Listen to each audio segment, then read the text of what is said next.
R136 elke maand en ek kry my oudbonus. Ooh. So as ek nou nie claim nie, kry ek ons nou my oudbonus. Ching ching vir my. Besoek outsurance.co.za vir 'n 10 minute kwotasie wat jou dalk duisende kan spaar. Hallo en welkom by Volgoed Live TV se weeklikse program 2020. Elke woensdag aand om 8uur vir 20 minute. Ons spesiale gas op 2020 is die joernalis Heinrich Weingart. Nou, hy is een van ons land se mees gerespekteerde Afrikaanssprekende joernaliste. En 'n meningsvormer wat al jare lank Suid-Afrika se politiek en nuus ontleed. Heinrich is tans uitvoerende voorsitter van Kaapse Forum.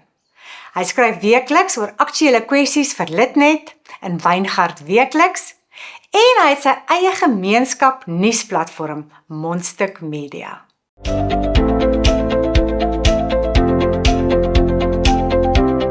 Welkom op Volgoed Live 2020 Heinrich. Nou jy het in Caledon groot geword en as ek 'n vlieg teen die muur was in die Weingart huishouding, wat sou ek gesien het toe jy nog 'n laaitjie van so 8 jaar oud was? 'n Arm gesin, die ma 'n bediende, die pa algemene werker by die toe nog afdelingsraad wat seker nou die distriksmunisipaliteit is of provinsiale administrasie dalk. En jy sou ons gesien het dat ons met minder moes klaarkom as wat van die ander gesinne klaargekom het.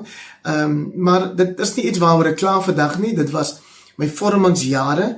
Armoede leer 'n mens ook goeie lesse. Die een is om met min klaar te kom, die ander is om dankbaar te wees vir dit wat jy het. 'n Seentjie van 8 jaar oud wat buite speel in die yard met dalk met 'n baksteen wat ek gebruik as 'n trok of as 'n stootskraper vir die speeldingetjie wat ek het, sê dit dan nou 'n karretjie was of 'n trekkertjie.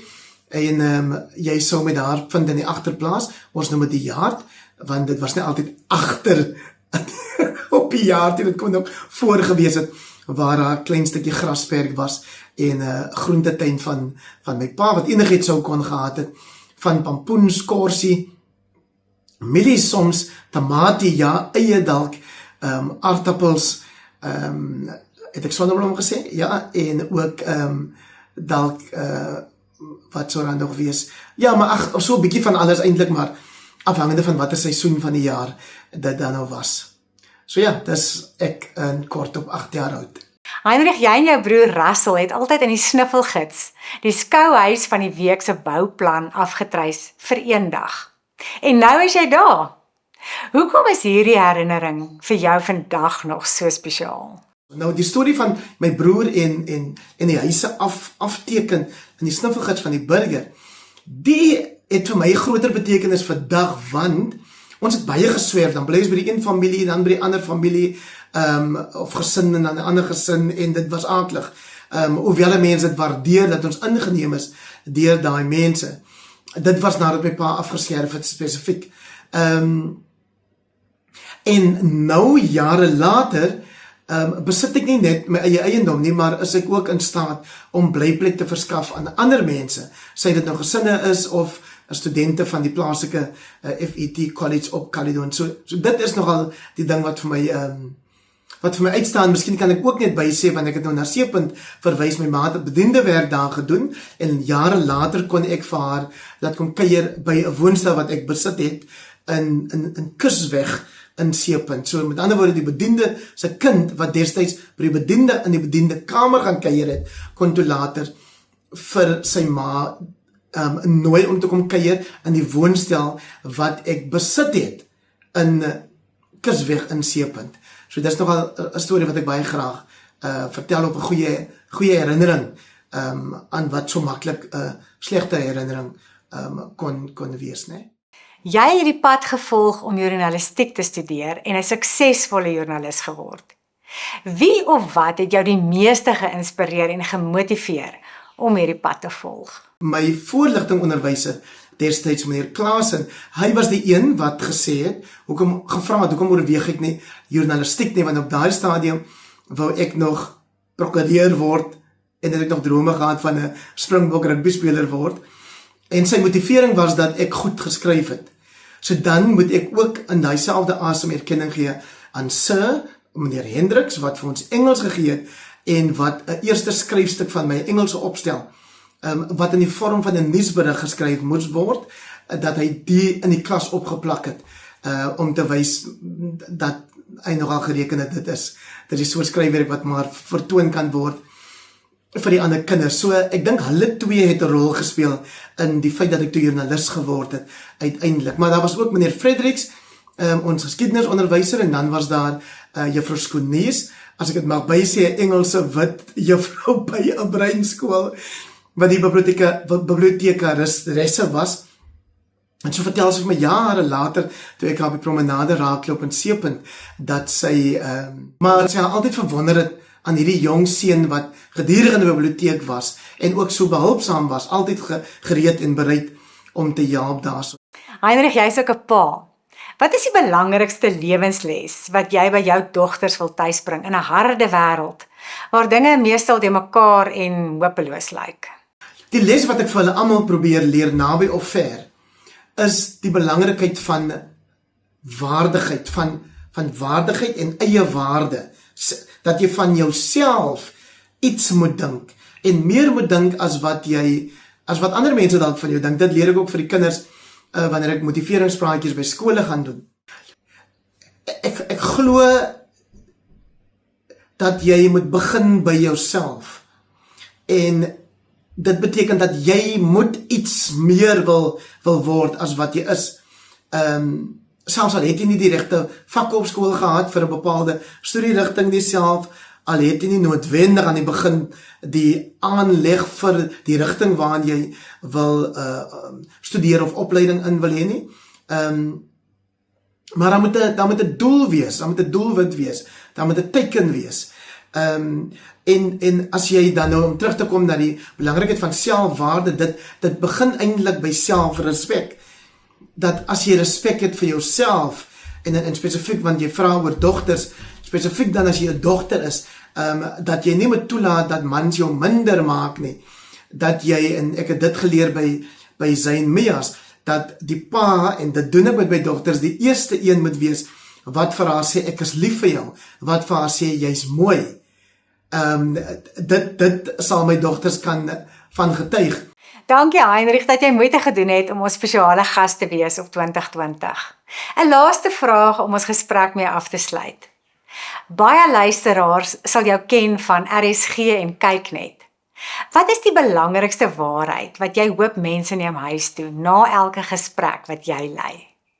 Ek het nog altyd gesê, en dit het ek gelees van my gunsteling Amerikaanse skrywer, hy's wat swart Amerikaans, African American noem hulle dit mos, né? James Baldwin. So hy het gepraat daarvan dat hy 'n eerlike skrywer wil wees. Nou ek is geseënd deur die Here dat ek skryftalent het en ook die vermoë het om op radio en televisie aanbieding te doen, op 'n wyse wat ander mense laat sê, ek doen dit goed. Dit het hulle gesê toe ek by RSG aanbieding gedoen het, en dit het hulle ook gesê toe ek by Kyknet Kollaterspraat aangebied het, en KN Verslag wat die aktualiteitsprogram was. En waar ek in die voetspore gevolg het van groot name soos Betty Kemp en Rian Kruiwagen. Wat ek probeer doen, behalwe die dat ek wil help om die waarheid te ontsluit, wil ek hê die luisteraar of die kyker moet beter sin kan maak na 'n gesprek, na onderhoud wat ek gedoen het van 'n bepaalde onderwerp waaroor ons gepraat het. Of moet die persoon met wie ek 'n onderhoud gedoen het, as dit nou 'n geselsprogram is soos klop, dan moet jy daai persoon op 'n ander manier leer ken as wat jy dalk voorheen die persoon geken het of gedink het jy ken die persoon. So ja, help sin maak en om nader te kom aan die waarheid, wat ook al die waarheid mag wees oor 'n bepaalde onderwerp of vraagstuk of mens.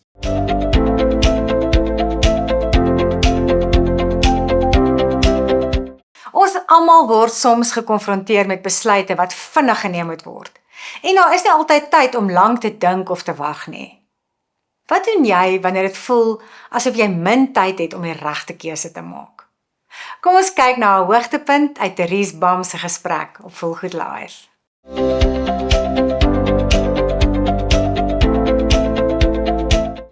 om die regte keuse vir myself te maak is altyd 'n uitdaging.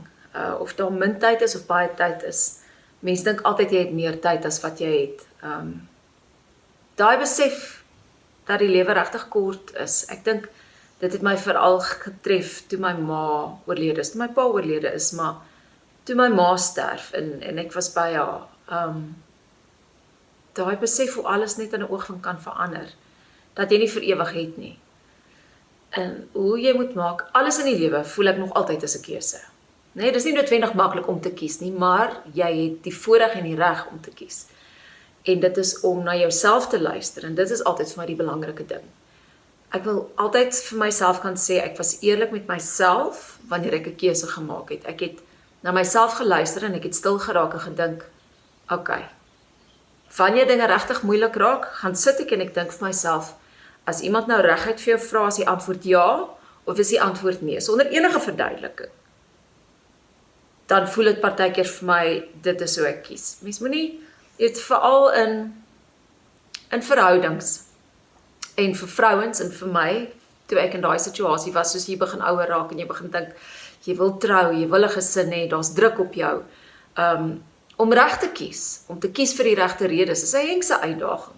Want wanneer daar daai stemmetjie is in jou kop, wat vir jou sê, iets is nie reg nie, of jy partykeer net by jouself dink, wat soek ek hier? Dan moet jy luister. Daai stemmetjie is daar vir 'n rede, intuïsie is daar vir 'n rede, oor enige besluite wat jy in die lewe moet maak. En ek glo regtig waar mens moet daarna luister, en dis vir my waar daai eerlikheid inkom, om vir jouself stil te staan en te sê, wat is regtig reg vir my, en reg vir die ander persoon of persone betrokke by my keuse. Is ek eerlik genoeg met hulle, is ek regtig lief vir hulle, gaan ek hulle lief kan hê op die manier waarop hulle verdien om liefgehet te word, gaan ek die beste kan lewer in 'n werksituasie. As ek hierdie aanvaar, doen ek dit vir die regte lewens. As ek hierdie aanvaar, doen ek dit vir die regte redes. Is altyd moeilik om te kies, né?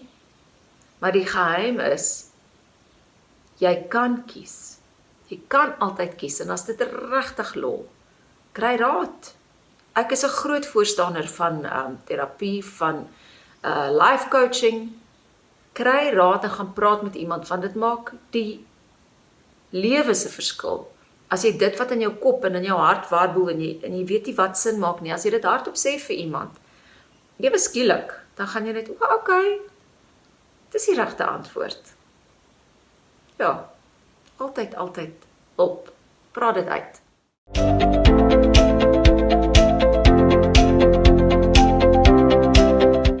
Ons word daagliks oorlaai met inligting, nuus en geraas. En ons almal is op soek na 'n plek waar ons tuis voel. 'n Stem wat bekend klink, 'n platform wat ons taal praat en ons waardes verstaan. Radio is lankal nie meer net iets wat jy in jou motor luister nie. Dit het 'n hele digitale wêreld geword, waar gemeenskappe saamkom. Ek gesels nou met Carla Burg, 'n omroeper by Pretoria FM.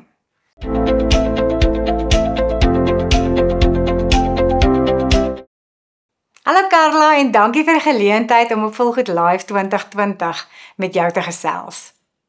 Watter platforms gebruik Pretoria FM om met julle gehoor in verbinding te bly, van tradisionele radio tot digitaal?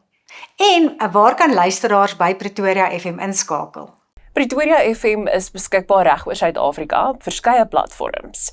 Die FM-frekwensie is 104.2 en dan kan jy natuurlik ook aanlyn luister via ons webwerf of natuurlik 'n toepassing of selfs op DStv se kanaal 887.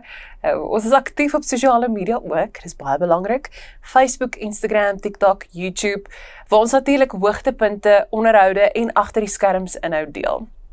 Dit gee ons ook die geleentheid om met ons gemeenskap te kommunikeer. Selfs ek dink buite radio bly dit ook vir ons baie belangrik. Carla, watter tipe inhoud kan mense op Pretoria FM se digitale platforms verwag? En hoekom is dit vir julle belangrik om op verskeie platforms sigbaar en aktief te wees? Ek dink ons bied 'n mengsel van nuus, musiek, leefstyl inhoud, maar natuurlik, jy weet, ook alles in Afrikaans. En aanlyn kan jy ook gaan luister na ons potsendings. Ons luisteraars is uiteenlopend. Sommige verkies tradisionele radio, terwyl die ander digitale inhoud verkies. En daarom is ons teenwoordig op verskeie platforms en ons maak seker Pretoria FM bly toeganklik, dit bly relevant en natuurlik dit bly deel van mense se daaglikse lewens. En hoe speel Pretoria FM 'n rol om gemeenskappe te verbind en te versterk? En wat is julle visie vir die toekoms van julle verskillende platforms? Ons platforms gee mense die kans om saam te gesels en hulle stories te deel en mekaar te ondersteun, want dit gaan nie net oor radio nie, maar ook oor 'n gemeenskap wat hoop en inspirasie versprei. Ons droom is om nog meer mense te bereik, veral jonger gehore wat digitaal leef, want dit is 'n realiteit. Ons wil Pretoria FM se boodskap van hoop en geloof op elke moontlike manier beskikbaar maak, van tradisionele radio tot moderne digitale kanale. Carla, dankie dat ons op 2020 kon gesels.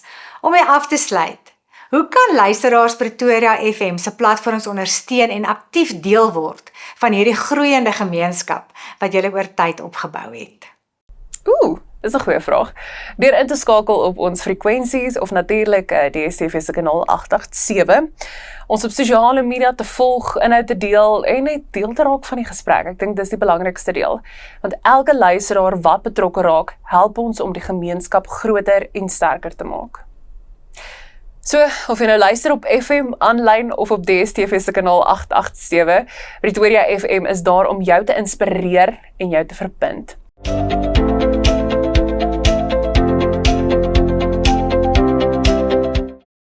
SA Natural Products is 'n borg van Volgoed Life 2020. En in die leefgesond insetsel gee Estie Schreiber raad vir wanneer jy bekommerd, gespanne en emosioneel uitgeput voel.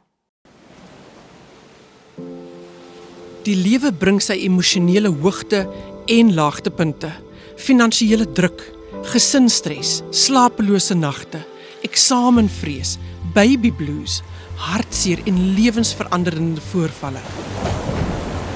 Daarom het ons 'n Suid-Afrikaanse reeks van 6 bekostigbare gevoelsmiddels geskep. Ons noem hulle Irmas.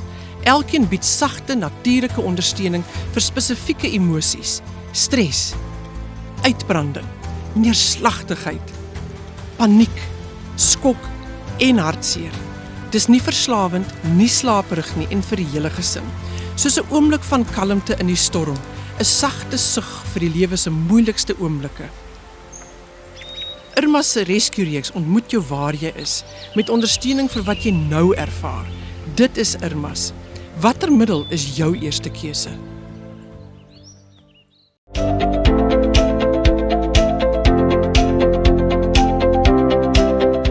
Dankie dat jy by Volgoed Live TV se program 2020 ingeskakel het.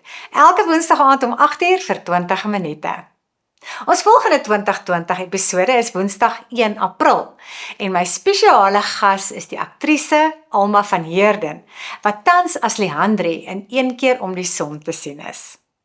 Mag vrede, vreugde en liefde jou volg, waar jy ook al gaan. Met volgoed groete van my, Vanessa Skuman.